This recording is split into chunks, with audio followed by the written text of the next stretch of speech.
पाजीले श्रील प्रभुपाद के अनुवाद इस प्रकार छ। हे राजा, तिम्रो कल्याण होस्। जीवको भौतिक प्रकृतिसँग भएको सङ्गत अनुसार विशेष प्रकारको शरीर प्राप्त गर्न पर्ने एउटा कारण हो। मानिसले आफ्नो मानसिक संरचना अनुसार आफ्नो पहिलाको जीवन कस्तो थियो र भविष्यमा कुन प्रकारको शरीर प्राप्त गर्ने हो त्यो जान्न सक्दछ। यसरी मनले भूतकालका र भविष्यका शरीरहरूको सङ्केत गर्दछ। तात्पर्य: मन मानिसको भूतकाल र भविष्यकालको जीवनको जानकारी दिने वर्णक्रम सूची वा सूचाङ्कक हो। यदि मानिस भगवानको भक्त भएमा उसले आफ्नो पहिलाको जीवनमा भक्तिमय सेवाको विकास गरेको हुन्छ। त्यसरी नै यदि कसैको मन अपराधिक भए ऊ पूर्वजन्ममा अपराधी भएको हुन्छ। त्यसैले मन अनुसार र हामीले भावी जीवनमा के हुन्छ त्यो बुझ्न सक्दछौँ। भगवत गीता 14:18 यस्तो भनिएको छ: ऊर्ध्वं गच्छन्ति सत्त्वस्था मध्ये तिष्ठन्ति राजसा जगनगुणवृत्तिस्ता अधो गच्छन्ति तामसा। जुन व्यक्ति सत्वगुणमा अवस्थित छ ऊ बिस्तारै उच्च लोकतिर जान्छ। जो रजोगुणमा बाँचेको हुन्छ ऊ पृथ्वीलोकमा बस्छ र जो तमगुणी छ ऊ नरक लोकतिर जान्छ। यदि व्यक्ति सत्वगुणमा स्थित भए उसका मानसिक क्रियाकलापहरूले उसलाई उच्च लोकतिर लैजान्छ। त्यसरी नै यदि ऊ कसैको मानसिकता निम्न स्तरको भएमा उसको भावी जीवन अति घृणित हुन्छ। जीवनको भूतकालको र भविष्यको जीवन दुवै कस्तो थियो र हुने हो उसको मानसिक अवस्थाले सङ्केत गर्दछ। यहाँ नारद मुनिले राजालाई उनको कल्याण होस् भन्ने आशिष दिनुभयो, जसको अर्थ राजाले इन्द्रिय तृप्तिका लागि कुनै योजना नबनाउन् र अन्य कुनै वस्तुको इच्छा नगरून् भन्नका लागि हो। राजा भविष्यको आफ्नो जीवन उत्तम होस् भन्ने आशा गरेर सकाम धार्मिक समारोहमा संलग्न भइरहेका थिए। राजाले सबै मानसिक इच्छाहरू छोड्नु भन्ने नारद मुनि चाहनुहुन्थ्यो। पहिला नै व्याख्या गरियो, स्वर्गीय लोक र नरक लोकका सबै शरीरहरू मानसिक इच्छाहरू अनुसार तल माथि जाने हुन्छन्। भौतिक जीवनको सुखभोग मानसिक धरातलमा मात्र हुने गर्दछ। ती सबै मनरूपी रथ अथवा मनोरथमा मात्र हुने गर्दछन्। त्यसकारणले भनिएको छ, यस्यास्ति भक्ते भगवती यकिञ्चना सर्वै गुणैस्तत्र समासते सुरा हरा भक्तस्य कुतो महद्गुणा मनोरथेन सति धावतो बहिः। जसको भगवान प्रति अवचलित भक्ति छ उसमा देवताहरूमा हुने सबै उत्तम गुण हुन्छ। तर जो भगवानको भक्त छैन उसमा केवल भौतिक योग्यता मात्र छ। उसको कुनै अर्थ हुँदैन, किनभने ऊ मानसिक यानमा भौतारी रहेको हुन्छ र भौतिक शक्तिको चमकले आकर्षित हुने निश्चित हुन्छ। श्रीमद् भागवतम 5:18-12। जबसम्म मानिस भगवानको भक्त बन्दैन वा पूर्ण कृष्ण भक्त बन्दैन तबसम्म ऊ मानसिक धरातालमा भौतारी रहन्छ र विभिन्न प्रकारका शरीरमा तल माथि भइरहन्छ। भौतिक अनुमान अनुसार गरिने सबै उत्तम गुणहरू वास्तवमा कुनै अर्थ हुँदैन, किनभने त्यस्ता तथाकथित उत्तम गुणहरूले मानिसलाई जन्म मृत्युको चक्रबाट बचाउन सक्दैन। मानिस मानसिक इच्छाहरूबाट रहित हुनु पर्दछ भन्ने सार हो। अन्याभिलाषिता शून्यम ज्ञान कर्माद्य नावृतम। मानिस भौतिक इच्छाहरू, दार्शनिक चिन्तन र सकाम कर्महरूबाट पूर्ण रूपले मुक्त हुन पर्दछ। मानव जातिका लागि भगवानको दिव्य भक्तिमय सेवा अनुकूलता अनुसार स्वीकार गर्नु नै उत्तम अवस्था हो। त्यो नै मानव जीवनको सर्वोच्च सिद्धि वा पूर्णता हो। श्रील प्रभुपाद के ओम ज्ञानतिमिरन्धस्य ज्ञानञ्जनशलाकया चक्षुरुन्मीलितं येन तस्मै श्रीगुरवे नमः। श्रीचैतन्यमनोभीष्टं स्थापितं येन भूतले स्वयं रूप कदा मह्यं ददाति स्वपदान्तिकं। वन्देऽहं श्रीगुरु श्रीयुतापदकमलं श्रीगुरुन् वैष्णवांस श्रीरूपं साग्रजातं सहगणरघुनाथान्वितं तं सजीवं सद्वैतं सावधूतं परिजनसहितं कृष्णचैतन्यदेवं श्रीराधाकृष्णपादान् सहगणललिता श्रीविशाखान्वितांस हे कृष्णा करुणा सिन्धु दीनबन्धु जगत्पते गोपेश गोपिका कान्त राधाकान्त नमस्तुते तप्तकाञ्चन गौराङ्गी राधे वृन्दावनेश्वरी वृषभानुसुते देवी प्रणमामि हरिप्रिये नमो महावदन्याय कृष्णप्रेमप्रदायते कृष्णाय कृष्णचैतन्य नाम्ने गौरतुषे नमः गुरवे गौरचन्द्राय राधिकाय तदालये कृष्णाय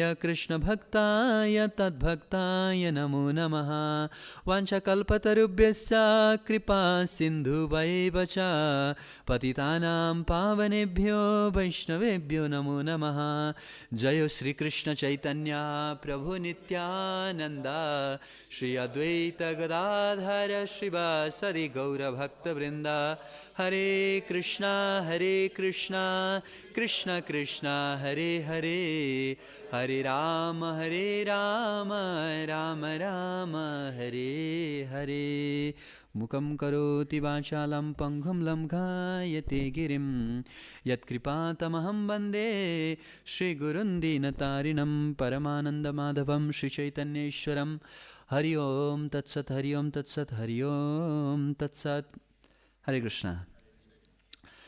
सर्वप्रथम भगवान श्री राधा गोविंद हरिजू गणिताई जगन्नाथ बल्लभ सुभद्रा मैया महारानी शालिग्राम भगवान गिरिराज महाराज तथा परम दयालु निताई चैतन्य भगवान र गौडी आचार्य वैष्णव परम्पराका सम्पूर्ण महान्तम आचार्यवृन्दहरू विशेष रूपले कृष्ण भक्तिको उपदेश गरेर हाम्रो संसारमा लागिरहेको मनलाई कृष्ण भावनातर्फ उन्मुख गराउनु हुने इस्कनका संस्थापक आचार्य कृष्ण कृपा श्रीमूर्ति अभय चरणारविन्द भक्ति वेदान्त स्वामी शिल प्रभुपादजी तथा एवं मृतले यहाँ उपस्थित र इन्टरनेटका माध्यमबाट कथा श्रवण गर्नुहुने सम्पूर्ण भक्तहरूको चरण कमलमा आशीर्वादको याचना गरेर आजको यस श्रीमद् भागवतमको सत्रलाई प्रारम्भ गर्ने अनुमति लिन चाहन्छु। श्रीमद् भागवतमको हामीहरू निरन्तर श्रवण गर्दैछौँ। श्रीमद् भागवतम हामीहरूले अध्ययन गर्दैछौँ। यसको 8औं स्कन्धमा गजेन्द्र मोक्ष स्तोत्र आउँछ र त्यो गजेन्द्र मोक्ष स्तोत्रमा गजेन्द्रले भगवानलाई प्रार्थना गर्नुहुन्छ र त्यो स्तुति गर्ने क्रममा एउटा श्लोक उहाँले उच्चारण गर्नुभयो कि एकान्तिनो यस्य न कञ्चनार्थं वाञ्छन्ति ये वै भगवत्प्रपन्ना अति अद्भुतं तच्चरितं सुमङ्गलं गायन्ति आनन्द समुद्रमग्ना। यस श्लोकमा उहाँले भगवानका भक्तहरूको क्रियाकलापको बारेमा वर्णन गर्नुहुन्छ र के भन्नुहुन्छ, भगवानका भक्तहरू कस्ता छन् त भन्दा एकान्तिनो, उहाँहरू एकान्तमा आनन्द लिन सक्ने किसिमको हुनुहुन्छ। किनकि यस्य न कञ्चनार्थम, भगवानका भक्तहरूको विशेषता यो हो, गजेन्द्रले भगवानलाई भन्दै हुनुहुन्छ कि उनीहरूलाई संसारको कुनै पनि वस्तुको कुनै पनि चिजको आवश्यकता छैन। या कञ्चनको एउटा अर्थ सुन पनि हो, अथवा संसारको कुनै सुनको वास्ता छैन। एकान्तिनो यस्य न कञ्चनार्थम, किन त्यसो भने के चाहन्छ उनीहरू? संसारको वस्तु चाहँदैनन्, सुन चाहँदैनन्, धन सम्पत्ति चाहँदैन भने के चाहन्छन् त भन्दा वाञ्छन्ति एवै भगवत प्रपन्ना, उनीहरू केवल भगवानमा प्रपन्नमान हुनको लागि या शरणागत हुने मात्र इच्छा गर्दछन्। वाञ्छन्ति एवै भगवत प्रपन्ना, र त्यो कारणले गर्दाखेरि त्यो भगवानमा प्रपद्यमान हुने चाहने इच्छालाई पुरा गर्नको लागि उनीहरूले कार्य के गर्छन् त भन्दाखेरि वाञ्छन्ति यद्वै भगवत प्रपन्ना अति अद्भुतम तच्चरितम सुमङ्गलम, भगवानको अति अद्भुत चरित्रको गान गर्ने गर्दछन्, जुन चाहिँ कस्तो छ, सुमङ्गलकारी छ। केवल मङ्गलकारी मात्र होइन कि सुमङ्गलकारी छ, अति अद्भुतम। र चरित्र भगवानको कस्तो छ, अति अद्भुत छ। त्यस्तो अति अद्भुत चरित्रको गायन्ती आनन्द समुद्रमग्न, निरन्तर रूपमा गाइराख्नुहुन्छ र त्यो गाउने रूपी आनन्दको समुद्रमा डुबिराख्नुहुन्छ। त्यसर्थ भगवानको लीला चर्चा गर्नु भनेको आनन्दको सागरमा डुब्नु जस्तो हो। भगवानको लीला कथा श्रवण गर्न पाउनु भनेको हामीलाई आनन्दको समुद्रभित्र चाहिँ डुबाउनु जस्तो हो। त्यसैले अस्ति भर्खर दामोदर आरतीमा पनि हामीले इति दृक्ष्वलीलाभिरानन्द कुण्डे स्वघोषं निमज्जन्तं आख्यापयन्तं तदीयेषिताज्ञेषु भक्तैर्जितात्वं पुनः प्रेमतास्तां शतावृत्तिवन्दे इति दृक्ष्व लीलाभिरानन्द कुण्डे। त्यहाँ पनि त सत्यव्रत मुनिले भन्यो भने भगवान् हजुरले यस्ता लीलाहरूद्वारा चाहिँ आनन्दको कुण्ड बनाउनु भएको छ र स्वघोषम निमज्जन्तम, घोषणासहित आफ्ना भक्तहरूलाई त्यो आनन्दको कुण्डभित्र के गर्नुहुन्छ? निमज्जन्तम, डुबाइदिनुहुन्छ। त्यसर्थ यहाँ पनि गजेन्द्रले के भन्नुभयो कि गायन्ती आनन्द समुद्रमग्न, उनीहरू यस्तो लीला चरित्रहरू गाउने भएको कारणले गर्दा आनन्दको सागरमा निरन्तर रूपमा डुबिराख्नुहुन्छ। त आनन्दको सागरमा डुब्न सुरु गरौँ। श्रीमद् भागवतम चतुर्थ स्कन्दको हामीहरू चर्चा गर्दैछौँ। नारद मुनि र राजा प्राचीन परिषद बीच वार्तालाप भइरहेको छ र पुरञ्जन उपाख्यान उहाँले सुनाइसक्नु भयो, हरिणी उपाख्यान पनि सुनाइसक्नु भयो र त्यसको पश्चात फेरि राजा प्राचीन परिषदका केही फाइनल क्वेसन्सहरू छन्, ती प्रश्नहरूको समाधान गर्ने क्रममा हुनुहुन्छ। र यो जुन अहिलेको भाग चलिरहेछ, श्लोक सङ्ख्या अहिले हामी 66 चर्चा गर्दैछौँ।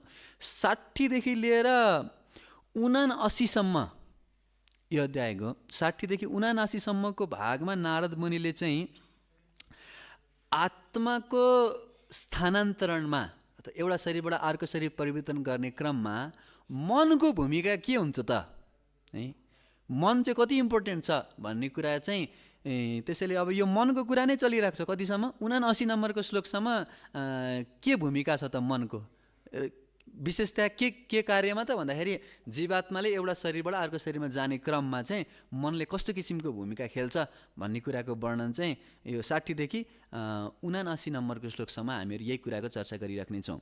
अब आजको श्लोक विशेषको चाहिँ हामीहरू चर्चा गर्छौँ। के भन्दै हुनुहुन्छ?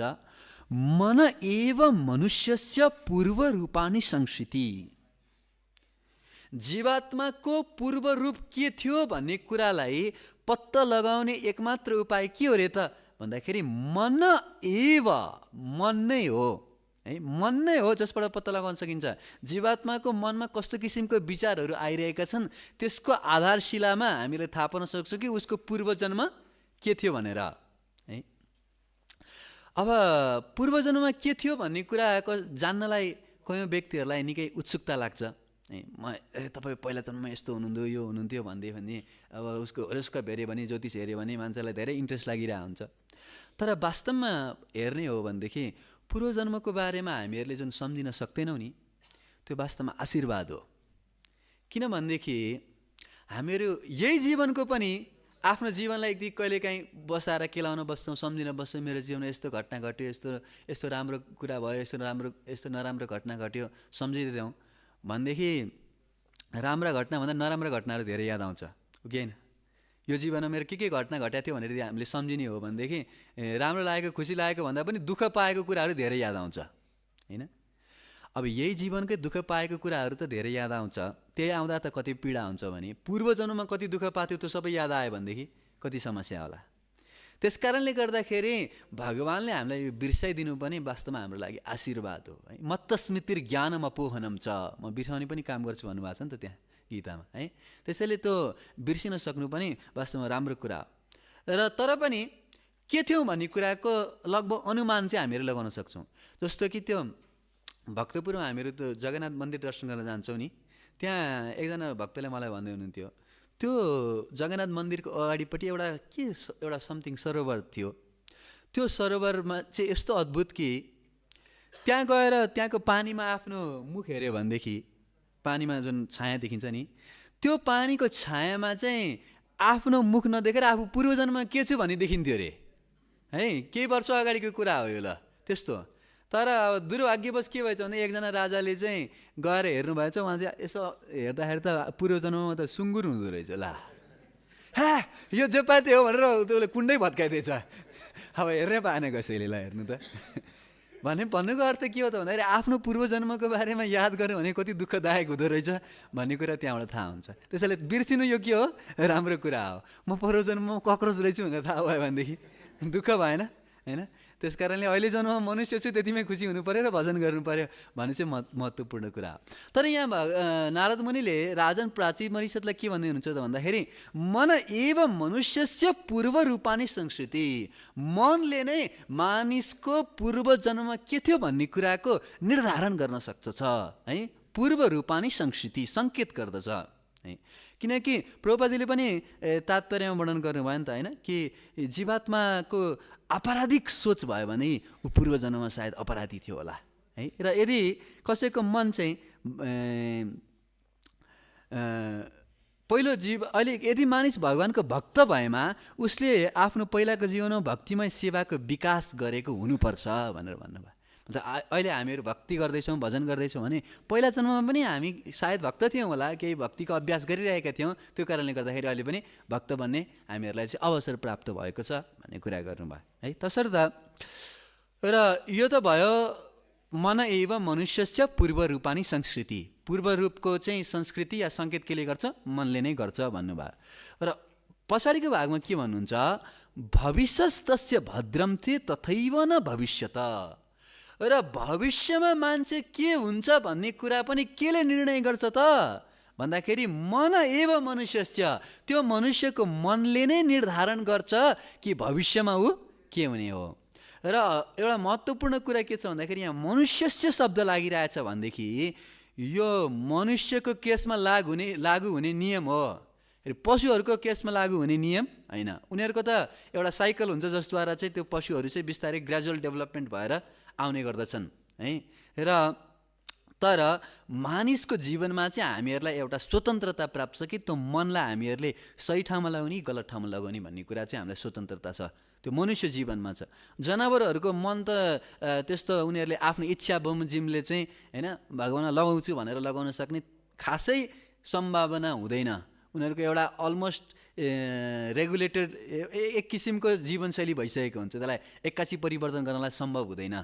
तर मनुष्य जीवनमा चाहिँ हामीहरूलाई यस्तो सुयोग प्राप्त छ। केवल 2-4वटा एकदमै रेयर एक्सेप्सनमा मात्रै कोही पशुहरूले चाहिँ आफ्नो मन बदलिएको, गजेन्द्रले जस्तो होइन, या अरू कुनै 1-2वटा केसमा मात्रै यस्तो हामीहरूले चाहिँ अवसर प्राप्त गर्छौँ, होइन भनेदेखि चाहिँ साधारणतया मनुष्यहरूको लागि मात्र यो अवसर प्राप्त हुन्छ। त्यसैले मन एव मनुष्यस्य, मनुष्य जीवनमा चाहिँ हामीलाई यो अवसर प्राप्त छ कि हामीहरूले आफ्नो भविष्यको जीवनलाई कस्तो बनाउने, भविष्यस्तस्य भद्रम ते है तथैव न भविष्यत। त्यस कारणले भविष्यकालमा हाम्रो गति के हुन्छ भन्ने कुरा केले निर्माण गर्ने भयो त भन्दाखेरि हाम्रो मानसिक अवस्थाले हाम्रो भविष्यलाई निर्माण गरिरहेछ। भन्नुको अर्थ हाम्रो भाग्य के हो त भन्दाखेरि हामीले पूर्वमा जे गरिरहेका थियौँ त्यो अहिले हाम्रो भाग्य बनेको छ, अहिले हामीले जे गरिरहेको छ त्यस अनुसारले हाम्रो पछि गएको भाग्य निर्मित हुँदै जान्छ है। तसर्थ भगवत गीतामा यहाँ प्रभुपादजीले पनि तात्पर्यमा के कोट गर्नुभयो भन्दाखेरि भगवत गीता 14:18लाई कोट गर्दै के भन्नुहुन्छ, ऊर्ध्वं गच्छन्ति सत्त्वस्ता मध्ये तिष्ठन्ति राजसा जगन्न गुणवृत्तिस्ता अधो गच्छन्ति तामसा। के हुन्छ अरे भन्दाखेरि सत्वगुणमा अवस्थित जीवात्माहरू ऊर्ध्व लोकतर्फ, माथिका लोकहरूतर्फ जाने गर्दछन्, र जो जीवात्माहरू रजोगुणमा उपस्थित छन् उनीहरू चाहिँ मध्य लोकमा बसिराख्छन्, र जगन्न गुण वृत्तिस्था अधो गच्छन्ति तामसा।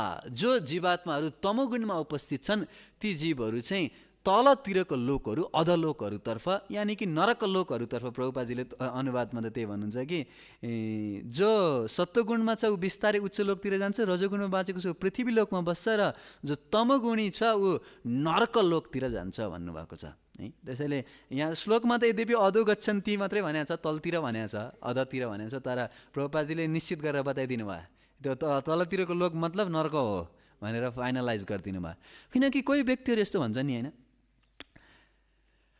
यो यस्तो यस्तो भोजन नखानुहोस्, यो तमोगुणी खानेकुरा हो, यो धेरै अमिलो पिरो नखानुहोस्, यो चाहिँ रजोगुणी खानेकुरा हो, आयु शक्ति बलारोग्य सुख प्रीति विवर्धन यस्तो खानेकुराहरू चाहिँ सत्वगुणी भोजनहरू खानुहोस् भन्दाखेरि के भयो त, म रजोगुणी भयो, के भयो त, मलाई रजोगुणी मनपर्छ, म त्यस्तै खान्छु, होइन तपाईँ तमोगुणी खानेकुरा नखानुहोस् न भनेर सम्झायो। होइन के भयो त तमोगुणी खानेकुरा खाएर के हुन्छ त, म तमोगुणमा बस्छु, तमोगुणमा बस्नु नि नरक जानुपर्छ लेखिरहेछ त भगवत गीतामा, होइन। अब त्यो जानी यहाँ सुनिया विषय खाइनु भने त के भन्ने हो र, होइन। तर यहाँ त प्रकट रूपमा भनिरहेछ सत्वगुणमा अवस्थित हुनुहुन्छ भने माथिको लोकतर्फ जानुहुन्छ, रजोगुणमा उपस्थित हुनुहुन्छ भने मध्यम लोक या पृथ्वी लोकमै फेरि फर्केर आउनुपर्छ दुःखालयमा। र यदि हामीहरू चाहिँ के गर्छौँ तमो गुणमा बस्छौँ भनेदेखि अध गच्छन्ति तामसा, अर्धलोकतर्फ जाने निश्चित छ भन्ने कुरा भन्नुभयो है। तसर्थ त्यो कारणले गर्दाखेरि चाहिँ हामीहरूले आफूलाई सत्वगुणमा स्थित गर्नुपर्छ, सात्विक भोजनहरू ग्रहण गर्नुपर्छ, सात्विक क्रियाकलापमा संलग्न हुनुपर्छ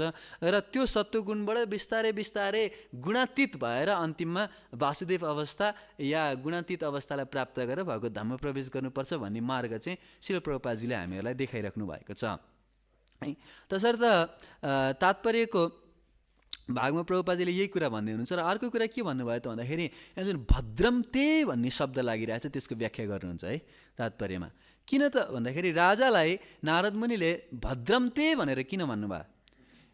यहाँ त मनले नै पूर्वजन्मको निर्धारण गर्छ र मनले नै भविष्यको पनि निर्धारण गर्छ र त्यसमा तिम्रो कल्याण होस् भनेर भद्रमते भनेर हाल्नुपर्ने कारण के थियो त भन्दाखेरि चाहिँ म चाहन्न कि तिमी चाहिँ तमोगुणमा जाऊ या तिम्रो मनलाई चाहिँ दूषित बनाऊ या कर्मकाण्डका क्रियाकलापमा संलग्न भएर तिमी फेरि यो संसारमा फर्केर आऊ भन्ने म चाहन्न, तिम्रो कल्याण होस् भन्ने म चाहन्छु। त्यो कारणले गर्दाखेरि चाहिँ तिमीले आफूलाई कृष्ण भावनामृतमा स्थित गर ताकि तिम्रो अर्को जन्ममा फेरि यो संसारमा फर्केर आउन नपरोस् भनेर म तिम्रो कल्याण चाहन्छु, भद्र होस् भन्ने चाहन्छु। त्यो कारणले गर्दा भविष्यस्तस्य भद्रम ते, तिम्रो कल्याण होस् भन्नको लागि चाहिँ नारद मुनिले यो कुरा चाहिँ यहाँ व्यक्त गर्दै हुनुहुन्छ। भन्नुको अर्थ अब तिमीले अब किनकि उसलाई अनेक प्रकारले सम्झाइसक्नु भयो है। कोही व्यक्तिहरूलाई के भन्छ भने सम्झाउनको लागि साम दाम दण्ड भेड भन्छ नि, होइन। कसैलाई चाहिँ फकाएर काम बन्छ, होइन। कसैलाई चाहिँ पैसा दिएर काम बन्छ, कसैलाई चाहिँ भय देखाएर डर देखाएर काम बन्छ, होइन। कसैलाई चाहिँ विभेद सिर्जना गरेर काम बन्छ। त्यो आफ्नो काम बनाउने तरिका हो यो साम दाम दण्ड भेड। र त्यसमध्येबाट उहाँलाई पहिल्यै डर पनि देखाइसक्नु भयो है। सुरुमै आएर तिमी चाहिँ यस्तो यज्ञ गर्दैछौ, यहाँ माथि आकाशमा हेर तिमीलाई भिडियो प्रेजेन्टेसन देखाउँछु भनेर नारद मुनिले अगाडि देखाउनु भएको थियो नि त। त्यो सबै जुन जुन जनावरलाई मार्यो त्यो सबै चाहिँ तिखा सिङहरू लिएर तिमीलाई मार्नको लागि कहिले यो मर्छ र यसलाई हामीले नर्कमा घोत्न पाउँछौँ भनेर चाहिँ पर्खेर बसिरहेछन् भनेर भिडियो प्रेजेन्टेसन गरेर देखाइदिनु भयो। त्यतिले मारेर फेरि उतापट्टि अर्को पुरञ्जन उपाख्यानको राम्रो काहिनी सुनाएर उहाँलाई लट्ठ बनाएर पनि उपदेश गर्नुभयो र फेरि हरिणको बारेमा सुनाउनु भयो र कति ठाउँमा चाहिँ भगवानको भक्ति गर्नुको फल के हुन्छ भन्ने कुराको वर्णन गरेर एउटा लोभ पनि प्रदर्शित गरिदिनुहुन्छ। र साथसाथै यहाँ चाहिँ आशीर्वचन दिँदै हुनुहुन्छ भद्रमते, र तिम्रो चाहिँ कल्याण होस् भन्ने म चाहन्छु। त्यो कल्याण होस् भन्नुको अर्थ के हो? तिमी भगवानको भक्त बन, यस्तो कर्मकाण्डलाई छोड भन्ने कुरालाई चाहिँ सङ्केत गर्दछ भनेर प्रभुपादजीले तात्पर्य भन्नुभयो। र यहाँनिर श्रीमद् भागवतमको 5:18-12 पनि प्रभुपादजीले तात्पर्यमा कोट गर्दै हुनुहुन्छ है। एकदम अत्यन्त सुन्दर श्लोक हो। यसमा के भन्छ? यस्यास्ति भक्ति भगवती अकिञ्चन सर्वै गुणैस्तत्र समासति सुरा है। के हो त भन्दाखेरि जो व्यक्तिमा भगवानको भक्ति छ उसमा सर्वगुणैस्तत्र समासति सुरा, उसमा सारा देवताहरूका गुण अटोमेटिकली आउँछ, राम्रो क्वालिटीहरू सबै अटोमेटिकली आउँछ। के मात्र गर्नाले? भगवानको भक्त बन्नाले, भगवानको नाम जप गर्नाले। हरे कृष्ण कृष्ण कृष्ण हरे हरे, हरे राम राम राम हरे हरे। भगवानको नाम जप गरिसकेपछि फेरि अर्को राम्रो क्वालिटी, म एकदम हम्बल बन्छु, म अहिंसक बन्छु, अथवा जति पनि राम्रा गुणहरू छन्, क्वालिटीहरू छ, त्यो क्वालिटीहरूलाई हामीले छुट्टै डेभलप गरिराख्नुपर्ने आवश्यकता छैन। केवल भगवानको भक्त मात्र बनेपछि सबै देवताहरूका गुण स्वाभाविक रूपले भक्तहरूमा आउने गर्दछ, होइन। र तर अहराव भक्तस्य कुतो महद्गुणा मनोरथेन सती धावत बही। तर भगवानको भक्त यदि छैन भनेदेखि उसमा जतिसुकै नै राम्रो गुण किन नहोस्, है। कुतो महत गुण, जति नै राम्रो महत गुणहरू भए पनि उसको मनको रथमा बसेर धावत बही बाहिरतिर भागिरहेको छ, त्यस कारणले त्यो केही फाइदा हुनेवाला छैन भन्ने कुरा चाहिँ यहाँ श्रीमद् भागवतमलाई कोट गरेर शिल प्रभुपादजीले प्रस्तुत गर्नुभयो। त्यो कारणले गर्दाखेरि मनोरथेन सतो धावत बही, मुख्य कुरा के हो त भन्दाखेरि हाम्रो मनै हो, मन एव मनुष्यानाम होइन। यसो उसो गरेर अन्तिममा हामीले आफ्नो मनलाई नै कृष्णमा नलगाएसम्म अरू कुनै उपाय छैन है। त्यसैले बार बार भगवत गीतामा भगवान् श्रीकृष्णले मनको बारेमा कुरा गर्नुहुन्छ है। भगवत गीता तपाईँले पढ्नुहुन्छ भने कयौँ अलमोस्ट एभ्री अध्यायमा नै मनको बारेमा चाहिँ चर्चा पाएको हुन्छ। 6 अध्याय पढ्नुहोस्, त्यहाँ बन्धुरात्मा मनस्तस्य हीनात्मैव मनजित अनात्म मानसु शत्रुवे वर्तते आत्मैव शत्रुवत्। मन नै जीवात्माको मित्र पनि हो, मन नै जीवात्माको शत्रु पनि हो। जसले चाहिँ आफ्नो मनलाई नियन्त्रणमा राखेको छ त्यो उसको सबभन्दा ठुलो मित्र हो, र जसले आफ्नो मनको नियन्त्रण गुमायो उसको मन नै सबभन्दा ठुलो शत्रु हो भन्नुभएको छ है। अनि फेरि त्यहाँ त्यही 6:6मा त्यो कुरा गर्नुभयो। फेरि 6:34मा गएपछि अर्जुनले चञ्चलं हि मन कृष्ण प्रमार्थी बलभद्रडम तस्याहम निग्रहम मन्ये वायुरिव सुदुष्करम। हे कृष्ण, तपाईँ यो मनलाई हजुरमा लगाउनु भन्नुहुन्छ, तर यो मन यति चञ्चल छ कि म वायुलाई आफ्नो बेगमा राख्न सक्छु तर मनलाई आफ्नो कन्ट्रोलमा राख्न सक्दिनँ भन्नुहुन्छ। र प्रभुपादजी तात्पर्यमा सुन्दर कुरा वर्णन गर्नुहुन्छ यो कथा उपनिषद 1:3बाट आत्मानां रथिनां विद्धि शरीरम रथमु एव च बुद्धिम तु सारथिम विद्धि मन प्राग्रहम एव च, कि यो हामीले यो शरीरलाई रथ मान्नुपर्छ होइन, र आत्मा चाहिँ रथमाथि चढ्ने प्यासेन्जर हो भनेर मान्नुपर्छ। अनि त्यसपछि त्यो बुद्धि चाहिँ सारथिम विद्धि, सारथी त्यो रथ चलाउनेको बुद्धि हो, र मन प्राग्रहम एव छ, मन चाहिँ के हो त त्यो घोडाहरूलाई बाँधेर राख्ने जुन डोरी छ लगाम छ त्यो मन हो है। त्यसैले र घोडाहरू अवश्य इन्द्रियानी हयान आहुर, त्यो घोडाहरू चाहिँ इन्द्रिय हुन्, त्यस कारण इन्द्रियहरू जति जति भाग्न खोज्छन् त्यसलाई मनको लगामले समात्ने हो। तर र लगाम कसले समातेछ? बुद्धिले समातेछ नि होइन। तर कहिलेकाहीँ के भनिदिन्छ भन्दाखेरि त्यो बुद्धि यदि कमजोर भयो भनेदेखि, सारथी कमजोर भयो भनेदेखि घोडाहरू यता इन्द्रियहरू चाहिँ शक्तिशाली भयो भने इन्द्रियहरूको वेग बढ्दै जान्छ, अनि त्यो डोरीलाई पनि उनीहरूले तान्दै जान्छन्, र त्यो सारथीले बुद्धिले राम्रोसँग समात्न सकेन मनलाई भनेदेखि त्यो मन हातबाट फुस्केर जान्छ। त्यसपछि आत्माको एक्सिडेन्ट हुन्छ, लड्छ होइन। र त्यो कारणले गर्दाखेरि चाहिँ मनलाई कसरी नियन्त्रणमा राख्नुपर्छ भन्ने कुरा यहाँ वर्णन गर्नुहुन्छ। भगवत गीतामा अरू पनि कयौँ स्थानहरूमा भगवान् श्रीकृष्णले मनको कुरा गर्नुभयो, जस्तो कि 7 अध्याय 1 मय्यासक्त मन पार्थ योगम युञ्जन मदाश्रय, ममा आसक्त मन बनाऊ तिम्रो है।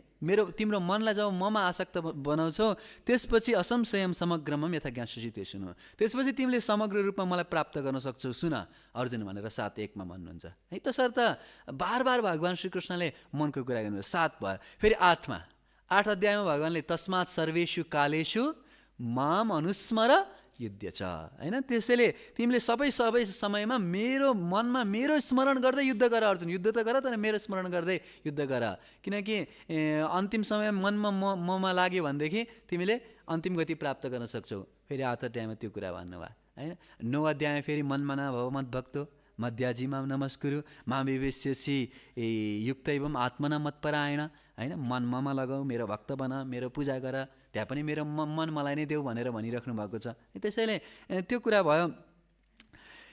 10 अध्यायमा हेर्नुहुन्छ भने वेदानाम साम वेदोस्मि देवानाम अस्मि वासव इन्द्रियानाम मनश्चास्मि है। त्यहाँ आफ्नो विभूतिहरूको वर्णन गर्ने क्रममा पनि भगवान्ले इन्द्रियहरूमा म मन हुँ भनेर वर्णन गर्नुभएको छ। फेरि 11 अध्यायमा पनि मत कर्मकृत मत परमो मत भक्त सङ्गवर्जिता निर्वैर सर्वभूति शेषमामि यति पाण्डव, त्यहाँ पनि ममा मन लगाऊ भनेर वर्णन गरिराख्नु भएको छ 11 अध्यायमा होस्। अब 12 अध्यायमा त झन् मयि आवेश्य मनो एमाम नित्ययुक्त उपासते श्रद्धया परयोपितस् तेमे युक्त तमोमति, जसले ममा मन लगाएको छ त्यो व्यक्तिलाई मैले सर्वश्रेष्ठ मान्छु। त्यसैले मयि एव मन दश मयि बुद्धिम निवेश, मन ममा लगाऊ, बुद्धि ममा लगाऊ। बार बार मन ममा लगाऊ भन्नुको कारण के हो त?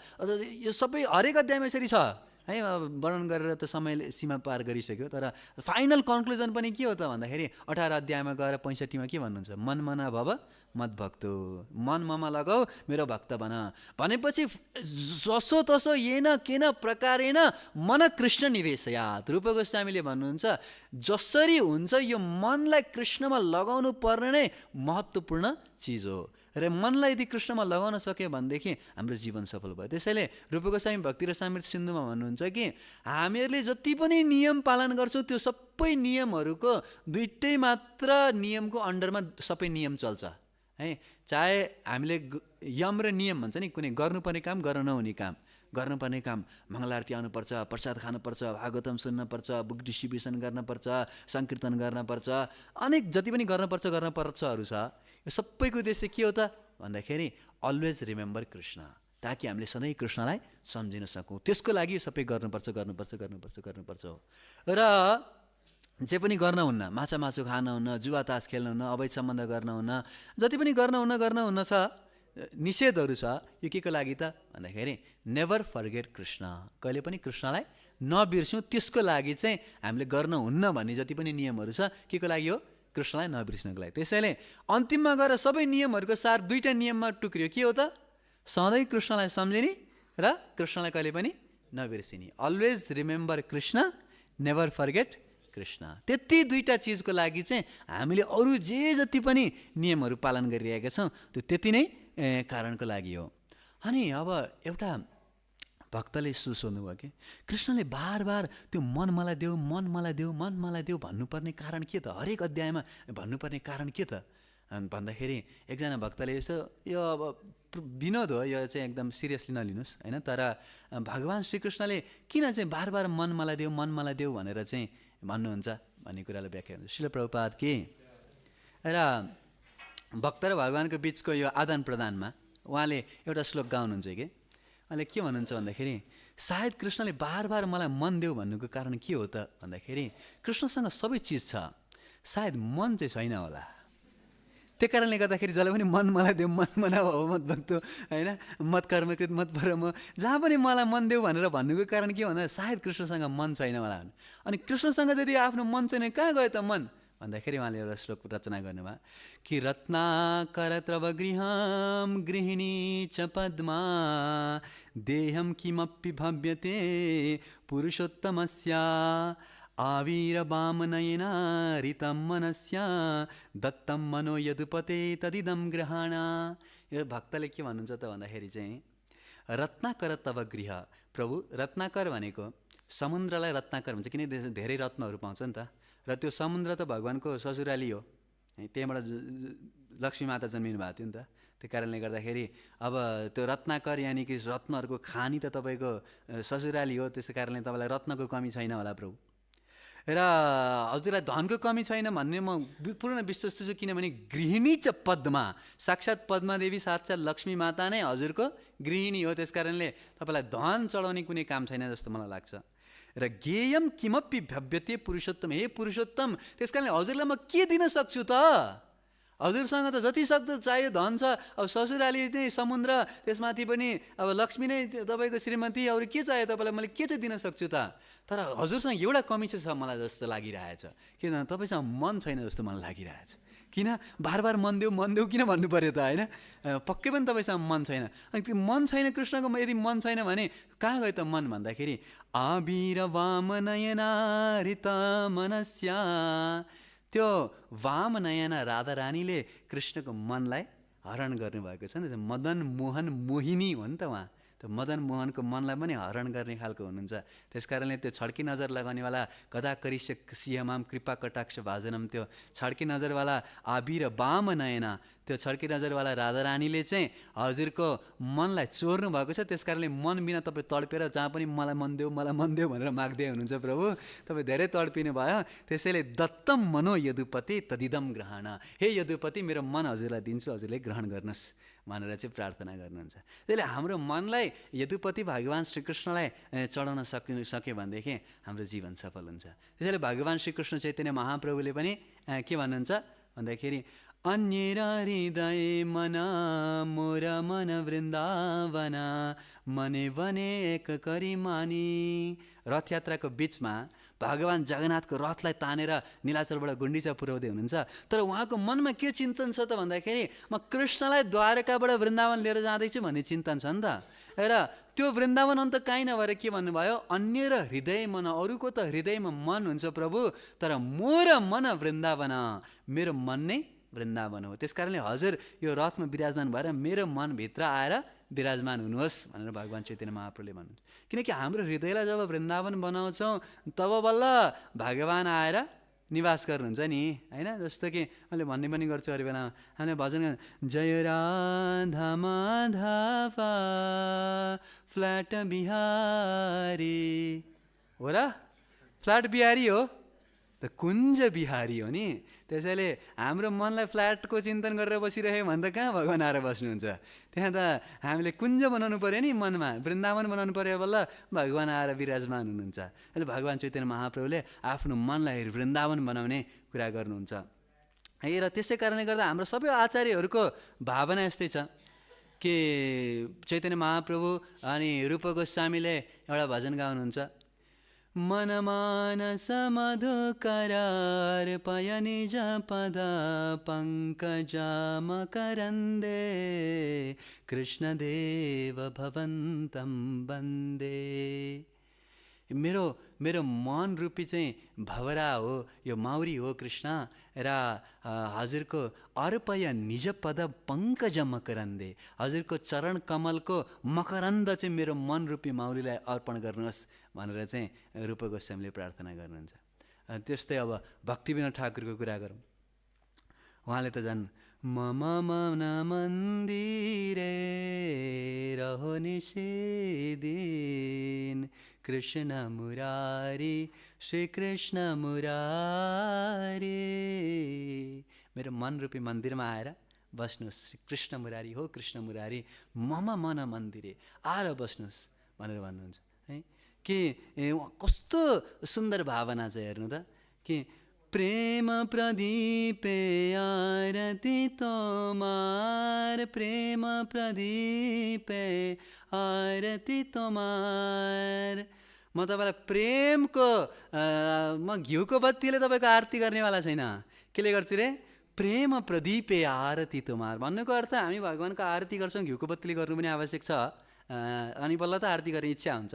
तर त्यो घिउको बत्तीको साथसाथमा आफ्नो प्रेमलाई पनि त्यो बत्तीमा लगाएर अनि आरती गर्ने भयो भनेदेखि भगवान अझै प्रसन्न हुन्छ नि, होइन।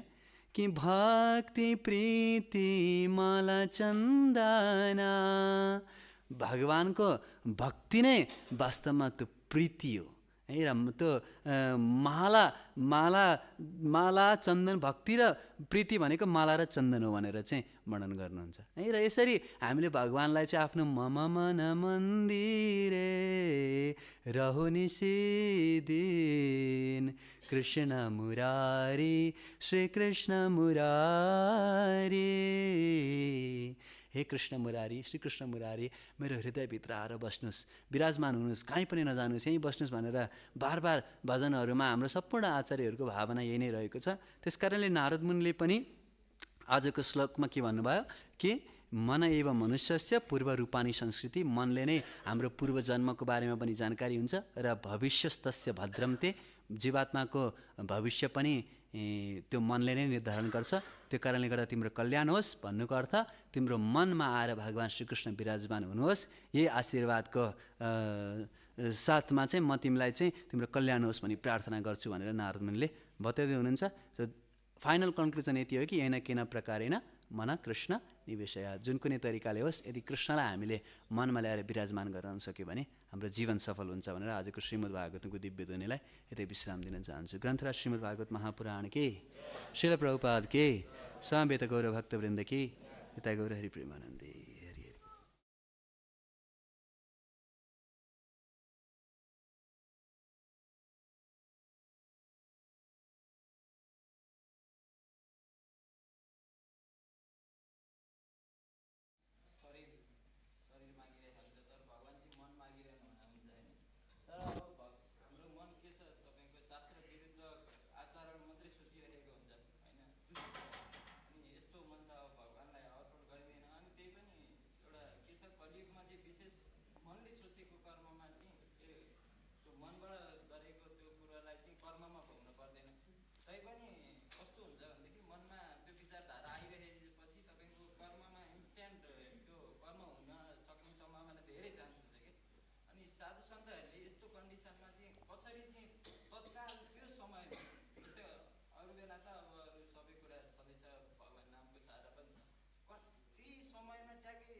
प्रश्न यस्तो छ कि मनलाई हामीहरूले भगवानमा साधु सन्तहरूले कस्तो तरिकाले चाहिँ भगवानमा लगाउनुहुन्छ? फाइनल कन्क्लुजन क्वेसनको त्यही हो है, कि कसरी लगाउनुहुन्छ? किन जो विपरीत परिस्थितिमा जब मन भगवानमा लाग्दैन त्यस्तो परिस्थितिमा चाहिँ मनलाई कसरी भगवानमा लगाउने हो, त्यसै कारणको लागि नै हामीहरूले प्रशिक्षण दिइरहेका छौँ। यो तुरन्तै एकैछिनमा या भन्ने बित्तिकै तुरन्त हुने चिज होइन, किनकि हाम्रो मनलाई हामीहरूले चाहिँ जन्मान्तरदेखि स्वतन्त्रता दिइरहेका छौँ र गलत क्रियाकलापमा संलग्न गराइरहेका छौँ। त्यो गलत क्रियाकलापमा बानी परेको अभ्यस्त भएको मन चाहिँ तुरन्त भगवानमा लाग्नलाई सम्भव हुँदैन। र त्यसैले यो के हो, यो ग्रेजुअल प्रोसेस हो है। तुरन्त अहिले चाहिँ तुरन्त भगवानमा मन लाग्छ भन्ने कुरा होइन। त्यसै कारणले गर्दाखेरि साधुसङ्ग गर्नुपर्छ, नाम जप गर्नुपर्छ, भागवतको श्रवण गर्नुपर्छ होइन, कीर्तन गर्नुपर्छ, पुस्तक अध्ययन गर्नुपर्छ, प्रसाद ग्रहण गर्नुपर्छ। यो सबै कुराले हाम्रो त्यो सूक्ष्म मनलाई चाहिँ असर गरिरहेको हुन्छ र बिस्तारै त्यो साधु सन्तहरूको मन चाहिँ एक्कासी त्यो नराम्रो कुनबाट छोडेर चाहिँ भगवानमा मात्र लागिरहेको भन्ने कुरा होइन। त्यो स्टेजसम्म पुग्नको लागि उहाँले धेरै समयसम्म साधना गर्नुभएको छ होइन, साधुसङ्ग गर्नुभएको छ, भगवान नामको जप गर्नुभएको छ र त्यसको माध्यमबाट बिस्तारै यस्तो स्टेज आइसक्यो कि अब त्यो मन कृष्णबाट विचलित भएर अन्त कतै जाँदैन। त्यसले साधकको अवस्थामा चाहिँ के हो त भन्दाखेरि मन त भट्किन्छ, स्वाभाविक हो। मनको अवस्था अर्जुनले समेत चञ्चलमी मन कृष्ण भन्नुभयो नि त होइन। भनेपछि अर्जुनले समेत त म मेरो मनलाई नियन्त्रणमा राख्न सक्नुहुन्न भने हाम्रो अवस्था त के छ र होइन। त्यो कारणले गर्दाखेरि अवश्य भड्किन्छ, तर भगवान् श्रीकृष्णले के भन्नु, अभ्यासिन तु कौन्तेय वैराग्येन च गृह्यते। अभ्यास र वैराग्यद्वारा यो चञ्चल मनलाई पनि तिमीले नियन्त्रणमा ल्याउन सक्छौ भन्नुभयो। त्यसको लागि दुईवटा उपाय के दिनुभयो, एउटा अभ्यास र वैराग्य। अभ्यास भनेको हरे कृष्ण महामन्त्रको निरन्तर जप गर्ने अभ्यास, र वैराग्य भनेको गर्न नहुने क्रियाकलापहरू, 4 नियमहरूको उल्लङ्घन इत्यादिबाट चाहिँ हामी वर्जित रहेर निरन्तर साधुसङ्गमा नाम जप गर्दै गयो भनेदेखि ग्रेजुअली मन लाग्दै जान्छ।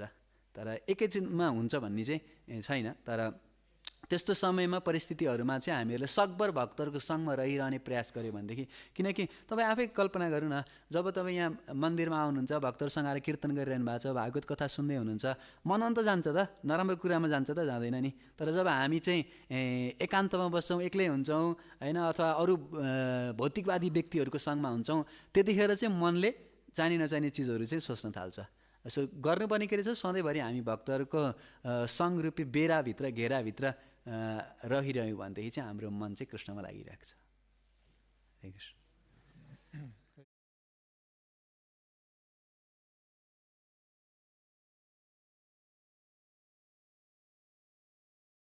Srimad Bhagavatam,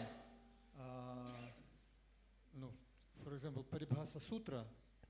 So the main idea of Srimad Bhagavatam, Vadanti Tattvavidas, one shloka, or another Paribhasa Sutra, Krishnastu Bhagavan Swayam, one shloka. But about mind, we can see so many shlokas. And actually, some question, why need so much, like in this chapter, almost half chapter, it is explanation of subtle body. And actually answer what you gave, that if we are not controlling our subtle body and especially mind, we can again remain in this material world in so in different forms. So that's why maybe what this explanation, why given so many shlokas explanation of the condition of mind and how we can control it. You already gave the answer within the question.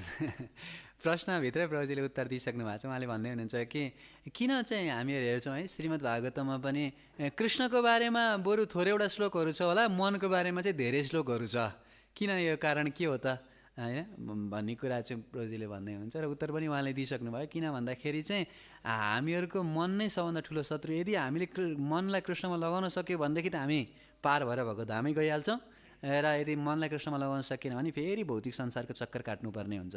त्यो कारणले गर्दाखेरि यति जोड दिएर बार बार मन कृष्णमा लगाऊ भनेर भन्नुपर्ने आवश्यकता त्यही नै हो भनेर प्रभुजीले नै स्वयं नै भनिसक्नु भयो।